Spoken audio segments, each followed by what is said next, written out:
quelques chapitres, le dilemme de Denji a changé. Vivre une vie totalement normale avec Nayuta ou être le Chainsaw Man.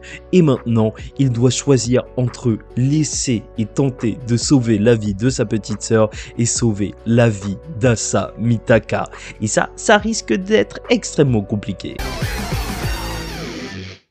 Mesdames et messieurs, ici Chage, on se retrouve aujourd'hui pour la review du chapitre 137 au 141 de Chainsaw Man. Ça fait depuis longtemps que j'ai pas parlé de l'œuvre sur la chaîne secondaire, c'est parce que en fait j'ai eu le déménagement et compagnie qui m'a pris énormément de temps, comme vous le voyez. En fait, j'ai une fenêtre à côté de moi et ça fait pas très joli dans le plan, mais de toute manière il faut bien faire avec. J'essaierai de trouver quelque chose à mettre par-dessus et de toute manière je vais aussi tenter de mettre les images à cet endroit-là. Mais voilà, c'est 5 chapitres qui rapidement, en fait, on va en parler rapidement puisqu'on va pas s'arrêter sur chacun longuement, mais en tout cas qui nous marque le retour déjà des armes, des hybrides armes, les weapons, comme dit Denji, puisqu'il ne connaît pas ce mot, mais surtout qui marque aussi peut-être un parallélisme avec la première partie. Oui, on entame rapidement le vif du sujet, étant donné que voilà, il y avait eu déjà le démon de l'éternité qui était apparu dans cette seconde partie.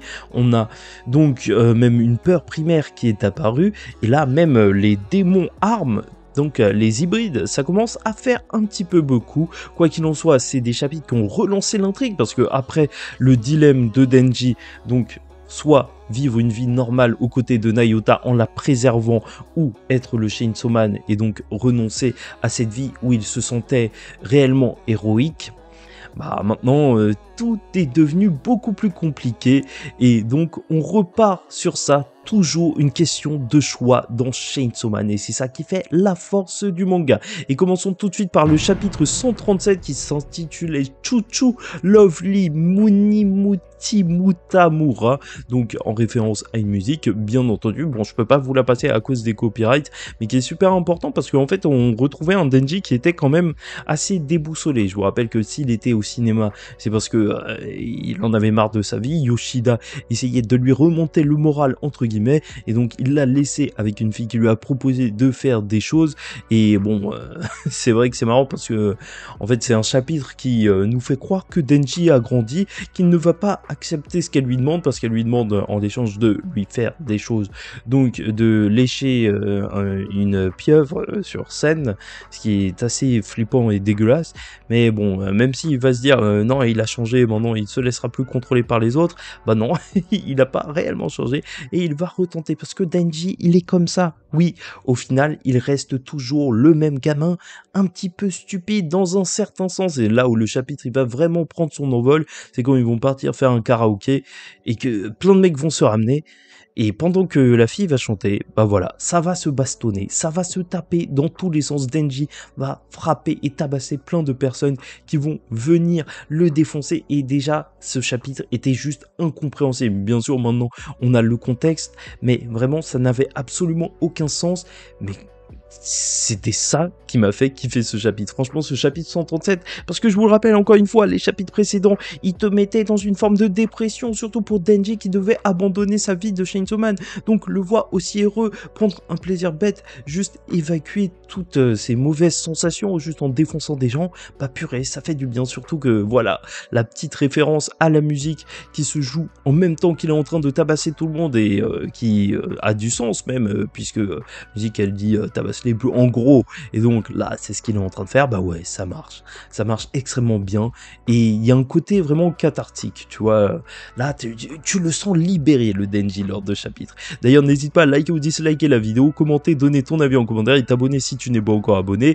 Bon, je sais pas si on refera ça sous ce format, et c'est vrai que j'essaye de trouver le format le plus simple possible pour toujours continuer les vidéos Chainsaw Man, même si il me manque du temps, mais je pense que on est plutôt bien. Là j'utilise une caméra un petit peu avec une moins bonne qualité, mais ça c'est un autre sujet, hein, c'est pas réellement le sujet de la vidéo. Et bah passons au chapitre 138, donc Swordman, où donc on va découvrir que cette fille, en fait, elle fait vraiment partie de la commission publique, c'est la cadette de Denji, elle est dans le lycée, et son but sera de surveiller Denji, bien entendu. Yoshida c'est un petit peu son rôle, mais plus que ça, Donc c'est aussi de le protéger, puisque s'il ne peut plus se transformer en Chainsaw Man, alors il faut bien qu'il y ait quelqu'un qui le protège dans sa vie normale. Du côté de Asamitaka, alors elle, même si Denji croit qu'il a été complètement abandonné et qu'elle lui a volé son rôle, bah elle se bat aussi pour sauver le Chainsaw Man. Donc voilà, tragique ironie, hein, ouais, de voir que voilà, ils ne savent pas ce qui se passe alors que en fait tous les deux veulent la même chose ou plus ou moins, ou peut-être qu'ils ont des intérêts contradictoires à ce moment précis. Mais quoi qu'il en soit, elle le dira qu'elle est un petit peu dérangée, que ça empiète sur sa vie privée, toute cette reconnaissance qu'il y a de plus en plus, même on parle d'elle à la télé et tout, mais bien sûr, malgré ça, malgré qu'elle dise ça, bah, elle a un petit sourire, voilà, elle est heureuse d'être adulée par les gens, et c'est aussi ça, le côté Chainsaw Man, hein, c'est ce qu'on a vu, Denji, il a apprécié être le Chainsaw Man pour ça, et la fin du chapitre se fera donc avec la rencontre du Swordman, qui est donc assez intéressante et surtout qui nous révélera, même si c'est un petit détail qui passe comme ça, donc que les cicatrices d'Asamitaka se voient lorsqu'elle se transforme. Ok, ça c'est bon à noter parce que jusque-là on pouvait se demander, et je pense que la plupart des personnes se le disaient, donc ces cicatrices c'était juste des cicatrices que nous voyons, mais pas forcément donc les personnages. Bref, donc le chapitre 139, les sentiments d'une chaise, ce sera un chapitre où justement le Swordman, il va revenir un petit peu plus parler à Denji, et donc on apprend que c'est le démon lame entre guillemets, le Swordman, donc il a été libéré lors du combat face à Makima, parce que je te rappelle que les hybrides armes donc étaient manipulés par Makima et qui étaient donc sous son contrôle, et voilà, Denji les a libérés. Voilà, ils ont plus ou moins une dette envers lui. Enfin, une dette, plus ou moins, lui, en tout cas, il estime que le Chainsaw Man est plus ou moins un sauveur. Voilà, la sécurité publique, elle semble être au courant, puisque la fille, en fait, quand le mec va t'arriver, le Swordman, donc la cadette de Denji,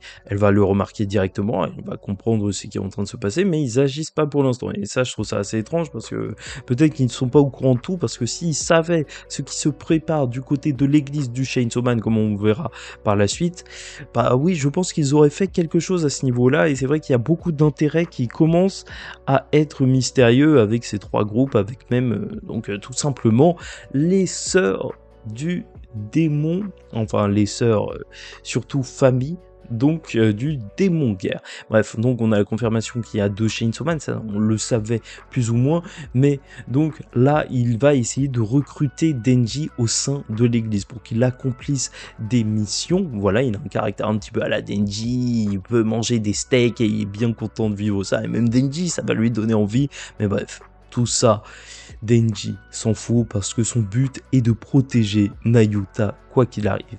Enfin, jusqu'au moment complètement débile, il va lui dire ah, c'est dommage, t'aurais pu serrer plein de meufs, et là, directement Denji, limite, il va se téléporter, il va se ramener, il va faire ouais bon, en fait, j'y réfléchis, je me suis dit, vas-y, j'y suis de ton truc. Bon, bref, c'est vrai que c'est un passage ultra marquant, et jusqu'à maintenant, en fait, bah voilà, en fait, voir cette page, parce que c'est vraiment cette page qui m'a marqué, voir que le Swordman, il dit qu'il a été utilisé jusqu'à maintenant, et donc voir Denji qui est littéralement comme un objet, et je pense que c'est pour ça que le chapitre s'appelle les sentiments d'une chaise, c'est que Denji en fait il peut pas s'arrêter à juste le choix logique, en fait c'est quelqu'un avec des sentiments, et il peut pas, et ce n'est pas un objet, c'est quelqu'un aussi qui a sa propre volonté, même si on lui dit vive juste une vie normale. Est-ce qu'il veut vraiment ça? Est-ce que ça lui suffit? Bon, je sais pas pour vous, mais même avec le titre de ce chapitre, bah, je vous avoue que voir Denji en tant que chaise, bah, ça me fait penser au dernier Makoto Shinkai avec Suzume, et surtout questionner le fait que est-ce qu'elle a des sentiments, cette chaise. Oui, ça va un petit peu loin, mais croyez-moi, si vous voyez le film, ça peut être un petit peu plus compréhensible, sauf si c'est juste une chaise, hein, le bon vieux Denji, ou même mieux, peut-être que la vérité est ailleurs, et que Pochita n'est pas en réalité le démon tronçonneuse, mais s'il efface les choses des mémoires des gens, c'est que c'est le démon chaise. Denji, le démon arme chaise. Ouais, non, c'est naze. Et bien entendu, donc avec la confirmation que c'est les armes démons qui sont revenues, alors retour de Quan Chi, OK, une des plus fortes de Chainsaw Man, mais surtout le plus intéressant et surtout le plus marquant, c'est possiblement le retour de Riz. Je pense que c'est tout le monde qui attend ça.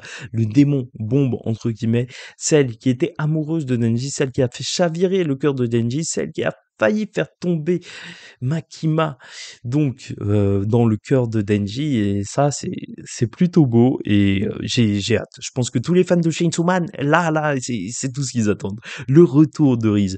Et donc on est à l'avant-dernier chapitre avec le chapitre 140, Balance, où donc le Chainsaw Man va donc, Denji bien sûr, hein, va donc se retrouver dans la tour Chainsaw Man, l'église du Chainsaw Man, qui était un ancien bâtiment d'une secte qu'ils ont même absorbé. Donc tu vois tout le côté vraiment l'église de Chainsaw Man est une secte, il est hyper appuyé, c'est clair. On rencontre le personnage de Higashiyama, donc une personne assez stressée, et à chaque fois qu'on voit quelqu'un de stressé, c'est vrai que c'est complètement débile, mais ça fait penser forcément, bien sûr, à la famille de Kobeni, puisqu'elle avait des frères et sœurs, et pour l'instant, on n'en sait pas plus, et c'est vrai qu'on attend, encore une fois, le retour de Kobeni, surtout que dans les chapitres 141, il y a une référence à elle, mais on y reviendra. Voilà, donc en gros, dans cette secte, dans l'église du Chainsaw Man, ce qu'on voit, c'est surtout qu'il n'y a que des lycéens pour l'instant, voilà.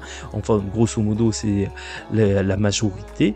Et en fait, ils considèrent que le gouvernement américain, ils sont en train de brouiller les ondes cérébrales ou je sais pas quoi des adultes. Et en gros, c'est des gros complotistes. Voilà.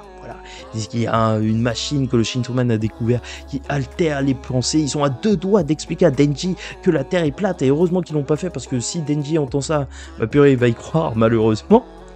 Et voilà, à l'intérieur de cette église, ils se marient jeunes et ils restent entre eux. Enfin, il y a vraiment un gros côté sectaire où en mode ils ne sortent pas en fait. Ils restent vraiment enfermés dans ça, et quand ils vont découvrir, quand Denji va dire mais c'est n'importe quoi, moi j'ai jamais découvert de transmetteur comme ça, ils vont dire bon ok, bon c'est pas grave, on fait ça pour le bien. Enfin bref. Aussi, est-ce que la fin justifie les moyens, genre raconter absolument n'importe quoi? Sait-on jamais, on n'en sait rien, et on va rencontrer le personnage de Barwem, et je pense que c'est le personnage qui va être ultra marquant déjà par son physique, hein, qui marche assez bien, son physique assez propre, son côté Gus de Breaking Bad, si t'as la ref, bien entendu, et même qui mettra directement les doigts dans le nez de Denji à sa rencontre. C'est particulier, non?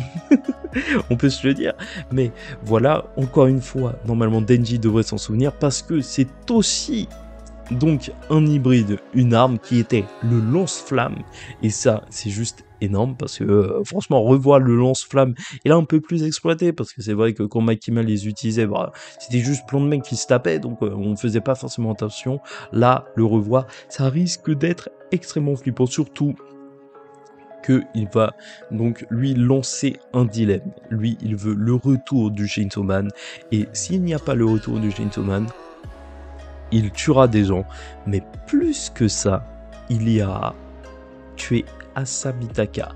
Et là, ça risque d'être très très compliqué. Et c'est sur ça que le chapitre 140, celui de la semaine dernière, s'est terminé. Et donc c'est dans le chapitre 141 qu'on retrouve un Denji dans le chapitre Normal Life Plus.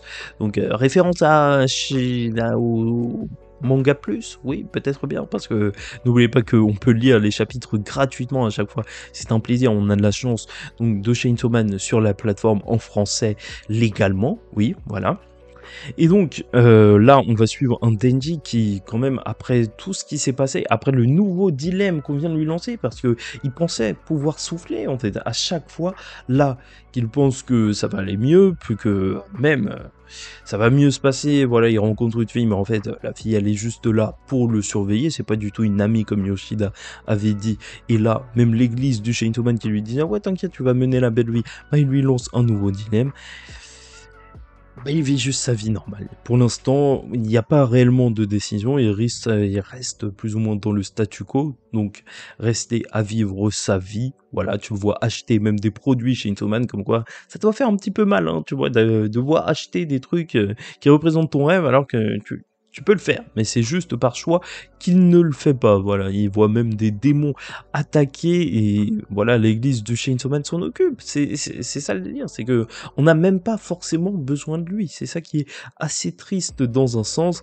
Et alors qu'il va donc avoir du mal à dormir, voilà, on va voir une scène assez touchante. Hein. C'est débile, mais c'est une mini scène mais qui marque en fait, vraiment, parce que la relation d'Enji Nayuta, elle est vraiment au centre de cette seconde partie, c'était ce qui a conclu la première partie, et Denji devait faire beaucoup de câlins à Nayuta, maintenant on lui a proposé, on lui a dit, ordonné même, d'abandonner sa vie pour protéger Nayuta. Et là, il se demande si plus tard, en fait, quand il aura son diplôme, quand sa vie va évoluer, est-ce qu'il sera plus heureux? Est-ce que, en fait, même cette vie-là le satisfait? Et alors que elle est en train de dormir, bah, c'est super mignon, ce petit passage. Elle va dire, bah, de toute façon, je resterai là, je serai toujours aussi mignonne et ça ira. Et rien que ça, franchement, c'est beau. Voir le Denji après qui fait un câlin à sa petite sœur, c'est juste magnifique. Franchement, j'ai pas grand chose à dire à ce niveau-là, mais je trouve que l'émotion est réelle, hein, l'émotion est présente.